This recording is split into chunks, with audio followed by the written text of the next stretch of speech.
ബോച്ചയെ minimum തൂക്കിക്കൊല്ലുകയെങ്കിലും വേണം. അങ്ങനെ ലൈംഗികാധിക്ഷേപ കേസിൽ ബോച്ചയ്ക്ക് ജാമ്യമില്ല. എറണാകുളം ജുഡീഷ്യൽ മജിസ്ട്രേറ്റ് കോടതി അദ്ദേഹത്തിന് ജാമ്യം നിഷേധിച്ചു. 14 ദിവസത്തെ റിമാൻഡിൽ വിടുകയും ചെയ്തു. വിധി കേട്ട് ബോബിക്ക് തലകറക്കവും ദേഹാസ്വാസ്ഥ്യവും ഉണ്ടായി. അതുവരെ ചിരിച്ചു കളിച്ച് വളരെ ചില്ലായിട്ടായിരുന്നു അദ്ദേഹം നിന്നത്. കഴിഞ്ഞ 2 ദിവസമായി കേരളം ഒരു ഇടവേള പോലും ഇല്ലാതെ ചർച്ച ചെയ്തുകൊണ്ടിരിക്കുന്നത് നടി ഹണി റോസ് ബോബി ചെമ്മണ്ണൂരിനെതിരായി നൽകിയ ലൈംഗികാധിക്ഷേപ പരാതിയെക്കുറിച്ചും ആ പരാതിയിന്മേൽ പോലീസ് സ്വീകരിച്ച നടപടിക്രമങ്ങളെക്കുറിച്ചുമാണ്. 2 കൂട്ടർക്കും വലിയൊരു ജനവിഭാഗത്തിന്റെ പിന്തുണ കിട്ടുന്നുണ്ട് എന്ന് വേണം മനസ്സിലാക്കുവാൻ. എന്തുകൊണ്ടാവാം അത്? ബോബിയുടെ ദ്വയാർത്ഥ പ്രയോഗങ്ങൾ അസഹനീയമായവരാണ് ബോബിയെ എതിർക്കുന്നത് എന്നാണ് ഒരു കൂട്ടർ അവകാശപ്പെടുന്നത്. അതുപോലെ ഹണിയുടെ വസ്ത്രധാരണ രീതിയെ ഇഷ്ടപ്പെടാത്തവരാണ് ഹണിയെയും വിമർശിക്കുന്നത് എന്നാണ് മറ്റൊരു കൂട്ടർ പറയുന്നത്. എന്തായാലും 2 കൂട്ടരെയും ഇഷ്ടപ്പെടുന്ന വെറുക്കുന്ന ഒരു വലിയ വിഭാഗം ഇവിടെ ഉണ്ടെന്നുള്ളതിൻ്റെ തെളിവാണ് ഈ വിഷയം 2 ദിവസമായിട്ടും ഇതുപോലെ ആളിക്കത്തി നിൽക്കുന്നത് എന്നത്. സൈബർ അധിക്ഷേപം നേരിടുന്ന സകല വനിതകളുടെയും പ്രതിനിധിയായി ഝാൻസി റാണിയായി ഹണി റോസ് ഇവിടെ സ്വയം പൊസിഷൻ ചെയ്യപ്പെടുകയാണ്. അതുപോലെ ബോബി ചെമ്മണ്ണൂരിനെ സൈബർ ബുള്ളിയിങ്ങിന്റെ ദ്വയാർത്ഥ പ്രയോഗങ്ങളുടെ വികല പ്രതിരൂപമായും ബ്രാൻഡ് ചെയ്യുവാനുള്ള ഒരു ശ്രമമാണ് നടക്കുന്നത്. ഞങ്ങളൊരു കാര്യം ആദ്യമേ തന്നെ പറഞ്ഞുകൊള്ളട്ടെ, ഇതാരെയും വെള്ളപൂശുവാനുള്ള ഒരു ശ്രമമല്ല. പ്രേക്ഷകർക്കറിയാം, വർഷങ്ങളായി ബോബി ചെമ്മണ്ണൂരിന്റെ കോലക്കേടുകളെയും പ്രാഞ്ചി പരിപാടികളെയും എതിർക്കുന്നവരാണ് ITV ന്യൂസ്. അദ്ദേഹത്തിന്റെ വേഷം കെട്ടലുകളോട് യാതൊരു തരത്തിലുമുള്ള മമതയും ഞങ്ങൾക്കില്ല. കഴിഞ്ഞ 25 വർഷമായുള്ള മാധ്യമപ്രവർത്തന വേളയിൽ പല മാധ്യമങ്ങളുടെയും മാർക്കറ്റിംഗ് വിഭാഗം മേധാവിയായിരുന്ന കാലഘട്ടത്തിൽ പോലും ഇദ്ദേഹത്തിന്റെ അടുത്ത് പരസ്യത്തിനായോ സ്പോൺസർഷിപ്പിനായോ ഞാൻ പോയിട്ടില്ല. അതുപോലെ ഹണിയുടെ പരാതിയുടെ തുടക്കത്തിലും ഞങ്ങൾ ബോബി ചെമ്മണ്ണൂരിനെതിരായി വാർത്തകൾ നൽകിയിരുന്നു. എന്നാൽ ഇന്നലെ ബോബിയെ വലിയ തീവ്രവാദ കേസുകളിലെ പിടികിട്ടാപ്പുള്ളിയെ പിടിക്കുന്നത് പോലെ പുലർച്ചെ വളഞ്ഞിട്ട് വണ്ടി കുറുകെയിട്ട് പിടിച്ചു മാധ്യമ ശ്രദ്ധ ഉറപ്പാക്കി റോഡ് ഷോയായി കൊച്ചിയിൽ കൊണ്ടുവന്നു. കഴിഞ്ഞ 40 മണിക്കൂറിലധികമായി വലിച്ചു കീറുന്നത് കാണുമ്പോൾ, ചിലരുടെ അമിതാവേശം കാണുമ്പോൾ, അദ്ദേഹത്തിന്റെ മറ്റ് ബിസിനസ് സംരംഭങ്ങളെ കൂടി ടാർഗറ്റ് ചെയ്യുന്നത് കാണുമ്പോൾ, പരാതിക്കാരിയായ നടിയുടെ റിലീസ് ചെയ്യുവാൻ പോകുന്ന പടത്തിന്റെ പ്രൊമോഷനുള്ള സുവർണാവസരമാക്കി മാറ്റുമ്പോൾ, ഈ അവസരം മുതലാക്കി ചില സ്ഥിരം പരിപാടിക്കാർ ഇരയുടെ പരിവേഷത്തിൽ കളത്തിലിറങ്ങുമ്പോൾ, നഗ്നസത്യങ്ങൾ പച്ചയ്ക്ക് പറയുന്നവരെ കൂടി ക്രൂശിക്കുവാൻ ശ്രമിക്കുമ്പോൾ ITV ന്യൂസ് ഇന്ന് പരിശോധിക്കുന്നത് തെറ്റുകാരൻ ബോബി ചെമ്മണ്ണൂർ മാത്രമോ എന്നതാണ്. എന്തുകൊണ്ടാണ് ഈ വിഷയം ഇപ്പോൾ ഇത്രയും ആളിക്കത്തിക്കുന്നത് എന്നാണ്. ആദ്യം നമുക്ക് നമ്മുടെ നിലവിലെ ആ സാമൂഹിക അന്തരീക്ഷം ഒന്ന് വിശകലനം ചെയ്യാം. എന്നിട്ട് വേണം നമ്മൾ വ്യക്തിയാധിഷ്ഠിതമായ കാര്യങ്ങളിലേക്ക് പോകുവാൻ. ഒരു ജനതയ്ക്ക് അവരർഹിക്കുന്ന ഭരണാധികാരിയെ ലഭിക്കുന്നു എന്ന് പറയുന്നത് പോലെ ഒരു സ്ഥാപനത്തിനായിക്കോട്ടെ, ഒരു കൂട്ടായ്മയിലായിക്കോട്ടെ, ഒരു സൗഹൃദ വലയത്തിലായിക്കോട്ടെ, വ്യക്തിജീവിതത്തിലായിക്കോട്ടെ, അവർ അർഹിക്കുന്ന ജീവനക്കാരെയോ പങ്കാളികളെയോ ആണ് അവർക്ക് ലഭിക്കുന്നത് എന്ന യാഥാർത്ഥ്യം നാം ആദ്യം തിരിച്ചറിയണം. ഏറ്റവും കപട സദാചാരബോധമുള്ള, ഇരട്ടത്താപ്പുള്ള, ഏറ്റവും ഫ്രസ്ട്രേഷനുള്ള, ലൈംഗിക ദാരിദ്ര്യമുള്ള ഒരു കൂട്ടരാണ് നമ്മൾ മലയാളികൾ എന്ന ആ യാഥാർത്ഥ്യം പബ്ലിക്കായി അംഗീകരിക്കേണ്ട, സ്വയമായി എങ്കിലും നാം അത് സമ്മതിക്കണം. ഭാഷാഭൂഷണിയിൽ അശ്ലീല പ്രസിദ്ധീകരണമായ ഫയർ വെച്ച് വായിച്ച് രസിച്ചു പോകുന്ന ജെന്റിൽമാൻമാരെ ട്രെയിൻ യാത്രക്കിടയിൽ കണ്ടിട്ടുണ്ട്. MS മണി എന്ന പത്രാധിപർ ഡയബറ്റിക് റെറ്റിനോപ്പതി വന്ന് കാഴ്ച മങ്ങിയിട്ടും ഫയർ മാസിക ലെൻസ് വെച്ച് മുഴുവനും വായിക്കുന്നത് ഞാൻ നേരിട്ട് കണ്ടിട്ടുണ്ട്. കലാകമതി പ്രസിദ്ധീകരണമായിരുന്ന ഫയറിൽ ടീന ജോൺ എന്ന പേരിൽ ലൈംഗിക ഇക്കിളിക്കഥകളെല്ലാം എഴുതിക്കൊണ്ടിരുന്നത് ഒരു പുരുഷ ജേർണലിസ്റ്റായിരുന്നു. ഇക്കിളിക്കഥകൾ വായിച്ചു വായിച്ച് കൺട്രോൾ പോയ കിളവന്മാർ ടീന ജോണിനെ ഒരു നോക്ക് കാണുവാൻ ഓഫീസിന്റെ താഴെയെത്തിയ ഓർമ്മയും എനിക്കുണ്ട്. സെൻട്രൽ സ്പ്രെഡിലെ നഗ്ന ഫോട്ടോകൾ കുറച്ചുകൂടി മാദകമാകട്ടെ എന്ന് പറഞ്ഞിരുന്നത് പത്രാധിപരുടെ ഭാര്യയും തിരുവനന്തപുരം മെഡിക്കൽ കോളേജിലെ പ്രൊഫസറും HOD-യുമായിരുന്ന ഒരു ഡോക്ടറായിരുന്നു. വായനക്കാർക്ക് വേണ്ടതാണത്രേ നൽകേണ്ടുന്നത്. ഫയർ വിറ്റായിരുന്നു ഒരു കാലത്ത് ശമ്പളം പോലും കൊടുത്തിരുന്നത്. ഇതാണ് നമ്മൾ മലയാളികളുടെ ഒരു ടേസ്റ്റ്. അതുപോലെ ഇന്ന് ചൂടപ്പം പോലെ വിറ്റഴിക്കപ്പെടുന്ന പ്രമുഖ വനിതാ മാസികകളിലെല്ലാം സ്ത്രീകളുടെ ലൈംഗിക പ്രശ്നങ്ങളെല്ലാം പുരുഷന്മാർ തയ്യാറാക്കുന്ന സാങ്കല്പിക ചോദ്യങ്ങളാണെന്ന് എത്ര പേർക്കറിയാം. അതുപോലെ തന്നെ മലയാളത്തിലെ പ്രമുഖ പാരമ്പര്യം അവകാശപ്പെടുന്ന പത്രത്തിന്റെ ചീഫ് ന്യൂസ് എഡിറ്ററായിരിക്കുന്ന ഒരു മാന്യദേഹം ശമ്പളത്തെക്കാൾ പണമുണ്ടാക്കുന്നത് തുണ്ടു സൈറ്റുകൾക്കുള്ള ഇക്ലി കഥകൾ എഴുതി കൊടുത്താണ്. വളരെ കാവ്യാത്മകമായി എഴുതുന്ന എഡിറ്ററാണ് അദ്ദേഹം. പക്ഷേ നല്ലത് കൊടുത്താൽ ആളുകൾ വായിക്കില്ല അത്രേ. തരം പോലെ നമ്മളിതെല്ലാം ആസ്വദിക്കുന്നവരാണ്. പക്ഷേ ആരും ഇത് കാണരുത്, ആസ്വദിക്കുന്നവരാണെന്ന് നമ്മൾ സമ്മതിക്കത്തുമില്ല. ദ്വയാർത്ഥ കമൻറ്റുകൾ അല്ലെങ്കിൽ അത്തരം കണ്ടന്റുകൾ, വീഡിയോകൾ നമ്മുടെ അനുവാദമില്ലാതെ നമ്മുടെ സോഷ്യൽ മീഡിയ ഹാൻഡിലിങ്ങുകളിൽ വലിഞ്ഞു കയറി വരുമോ? ഇല്ല. അത്തരം കണ്ടന്റുകൾ കാണേണ്ടവർക്ക് കാണാം, അല്ലാത്തവർക്ക് കാണാതിരിക്കാം, അനുകൂലിച്ച് പ്രതികരിക്കാം, വിമർശിക്കാം. ആ ഒരു ഫ്രീഡം നമുക്കുണ്ടല്ലോ. രണ്ടും കൂടി എന്തിനാണ് നമ്മൾ പറയുന്നത്? പിന്നെ ഇത്തരം ദ്വയാർത്ഥ കമൻറ്റുകൾ ആരാണ് പറയുന്നത് എന്നതും നമ്മെ സംബന്ധിച്ചിടത്തോളം വളരെ പ്രധാനപ്പെട്ട കാര്യമാണ്. മലയാളത്തിൻ്റെ മഹാനടൻ ഇത് പറഞ്ഞാൽ പൊളി സാധനം. ഉദാഹരണത്തിന് മോഹൻലാൽ മോൺസ്റ്റർ എന്ന സിനിമയിൽ ഹണി റോസിനോട് പറയുന്ന ആ ഡയലോഗ് കാണുക. ഇതൊന്നും ദ്വയാർത്ഥ പ്രയോഗങ്ങളെ അല്ല. സ്റ്റെപ്പിനിയുടെ പണി എനിക്ക് അത്ര അറിയത്തില്ല. എനിക്ക് സ്റ്റെപ്പിനിയുടെ പണി മാത്രമേ അറിയൂ. ഒരു ജാക്കി പോലും എന്താണെന്നറിയാത്ത പെൺകുട്ടികളാണല്ലോ. അതുപോലെ മോഹൻലാലിന്റെ ഈ വീഡിയോ കാണുക.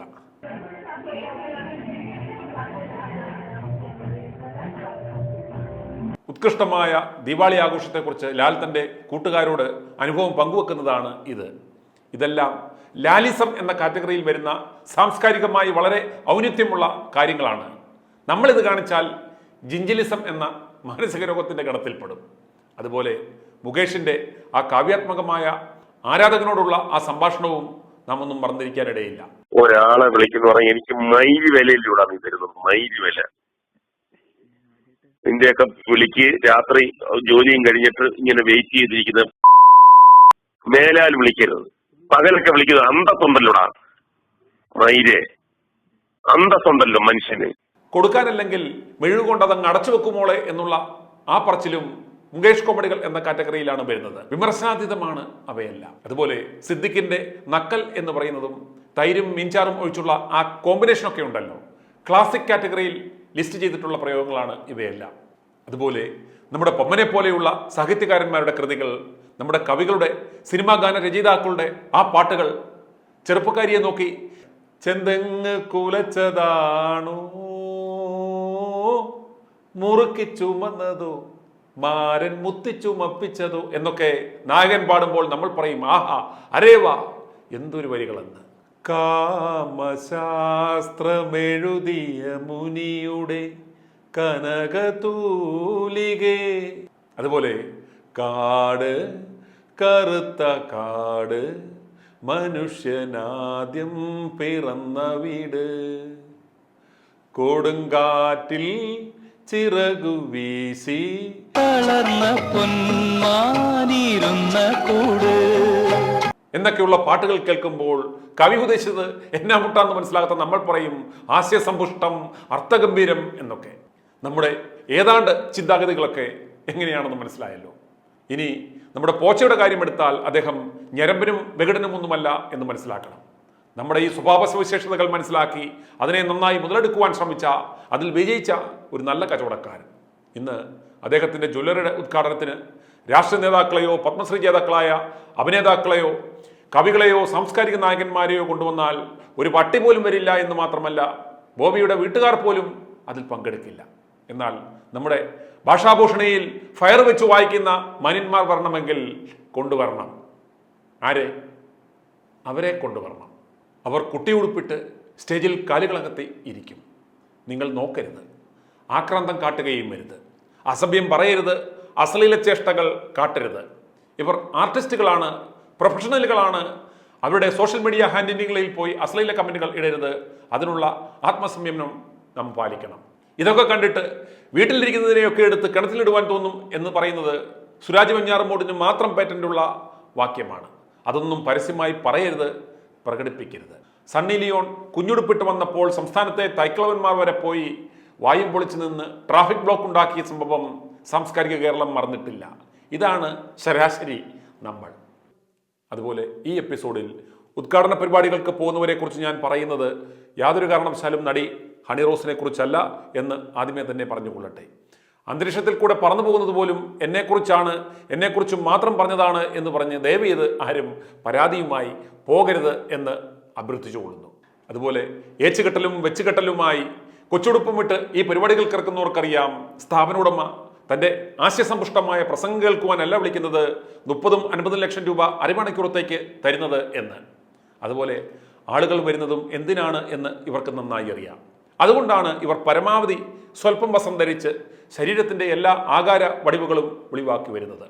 ഇവിടെ ആകാര വടിവുള്ള സ്ത്രീകൾ ഇല്ലാഞ്ഞിട്ടല്ല, തൊഴിലുറപ്പിന് പോകുന്നവരിൽ പോലും എത്രയോ സുന്ദരികളുണ്ട്. 6 മണിക്ക് പോകുന്ന സ്ത്രീകൾ പോലും ഈ മോഡേൺ ഡ്രസ്സൊക്കെ ഇട്ട് നിന്നാൽ നമ്മൾ നിന്ന് നോക്കും. പക്ഷേ നമ്മുടെ ആ നാട്ടുനടപ്പനുസരിച്ചുള്ള വസ്ത്രധാരണം നമുക്ക് പക്ഷേ നയനസുഖം പകരില്ല. ഈ അവസരങ്ങൾ ചിലർ മുതലെടുക്കുന്നു. മറ്റാർക്കും ഇതൊന്നും ഇല്ലാത്തത് കൊണ്ടല്ല. അവരാരും പക്ഷേ നാട്ടുകാരെ കാണിച്ചുകൊണ്ട് നടക്കുന്നില്ല. അല്ലെങ്കിൽ അതിൻ്റെ ആ മാർക്കറ്റിംഗ് സാധ്യതകൾ അവർ മനസ്സിലാക്കിയിട്ടില്ല, അല്ലെങ്കിൽ അത്രയ്ക്ക് തൊലിക്കെട്ടിയില്ല. ഇത്തരം ആർട്ടിസ്റ്റുകൾക്കറിയാം ആൺനോട്ടം എങ്ങോട്ടാണ് എന്ന്. അതുകൊണ്ട് തന്നെ ഇവർ ഇടയ്ക്കിടയ്ക്ക് മുടി കോതാൻ എന്ന വ്യാജേന കൈപൊക്കി കഷം കാണിക്കും, തിരിഞ്ഞു നിന്ന് പിന്നാമ്പുറം കാണിക്കും, ചെരിഞ്ഞു നിന്ന് സൈഡ് വ്യൂ കാണിക്കും, ഇരുന്ന് നിക്കറിൻ്റെ കളറും കാണിക്കും. ഇതെല്ലാം അടുത്തു നിന്ന് മൊബൈലിലൂടെ ഞരമ്പന്മാർ ഒപ്പിയെടുക്കുന്നുണ്ട് എന്ന് ഈ കുണുവാവകൾക്കും അറിയാം. ഭരണഘടന നമുക്ക് എന്ത് വസ്ത്രവും ധരിക്കുവാനുള്ള അവകാശം നൽകുന്നുണ്ട് പോലും. പക്ഷേ എന്നിട്ടും എന്തുകൊണ്ടാണ് നമ്മുടെ നാട്ടുകാർ യൂറോപ്യൻ മാതൃക അനുകരിക്കാത്തത്? ഇത് യൂറോപ്യൻ രാജ്യമൊന്നുമല്ല. ആ യൂറോപ്യൻ സംസ്കാരം നമ്മളിലേക്ക് പൂർണ്ണമായും എത്തിയിട്ടുമില്ല. നാം വെറും കൂറകളാണെന്നും എത്ര വിദ്യാസമ്പന്നന്മാരാണെങ്കിലും നോക്കി ഗർഭമുണ്ടാക്കുന്ന ആളുകളാണ് നമ്മളെന്നും തിരിച്ചറിയുവാൻ സാധിക്കണം. പെട്ടെന്നൊന്നും നാം നന്നാവില്ല എന്നും അറിയണം. നെറ്റ് കൊണ്ട് ജെട്ട് തയ്പ്പിച്ചിട്ട് മിനി സ്കേർട്ടും ഇട്ട് പോകുമ്പോൾ വീട്ടിൽ നിന്നിറങ്ങുമ്പോൾ അപ്പനും അമ്മയും ചോദിക്കണം, മോളെ ഇതെല്ലാം അല്പം കടന്നുപോയില്ലേ, ആളുകൾ നിന്റെ കേന്ദ്രഭരണ പ്രദേശങ്ങളൊക്കെ കാണുകയില്ലേ എന്ന്. കമൻ്റ് അടിക്കുന്ന എല്ലാവരെയും ബോച്ചയെ അറസ്റ്റ് ചെയ്ത് കൊണ്ടുപോകുന്ന പോലെ റോഡ് ഷോ നടത്തി കൊണ്ടുപോകുവാൻ സാധിക്കുമോ? കുന്തിദേവി പരാമർശത്തിൽ സർക്കാരിന് ഇപ്പോൾ എത്ര കോടിയുടെ ചിലവുണ്ട്? എത്ര വിദ്യാസമ്പന്നനാണെങ്കിലും സാംസ്കാരികമായി ഉയർന്നവനാണെങ്കിലും സ്ത്രീയുടെ നഗ്നത കണ്ടാൽ അവൻ്റെ പുരികം ഉയരും എന്ന് ഇനിയെങ്കിലും മനസ്സിലാക്കണം. സ്വിച്ചിട്ട പോലെ ഓണം ഓഫാക്കുന്നതല്ല പുരുഷ ലൈംഗികത എന്ന തിരിച്ചറിവ് എല്ലാ ഫെമിനിസ്റ്റുകൾക്കും ഉണ്ടാവണം. സൈബർ ആക്രമണത്തിനിരയായി എന്ന സ്ഥിരം പല്ലവിയുമായി വരുന്നവരുടെ ആ ബാക്ക്ഗ്രൗണ്ട് എന്താണെന്ന് ഒന്ന് നോക്കുക. ഗ്രഹണമുണ്ടാകുമ്പോൾ സിൽക്കാരവുമായി ഞാനും മണ്ണാറശാലയിലെയാണെന്നും പറഞ്ഞ് പലരും രംഗപ്രവേശനം നടത്തുന്നുണ്ട്. ഇന്നലെ ബോച്ചയെ സ്മാർത്ഥ വിചാരം നടത്തുവാൻ മുന്നിൽ നിന്ന റിപ്പോർട്ടർ ചാനൽ മുതലാളിമാർ യഥാർത്ഥത്തിൽ ആരാണെന്ന് നിങ്ങൾ ചിന്തിക്കുക.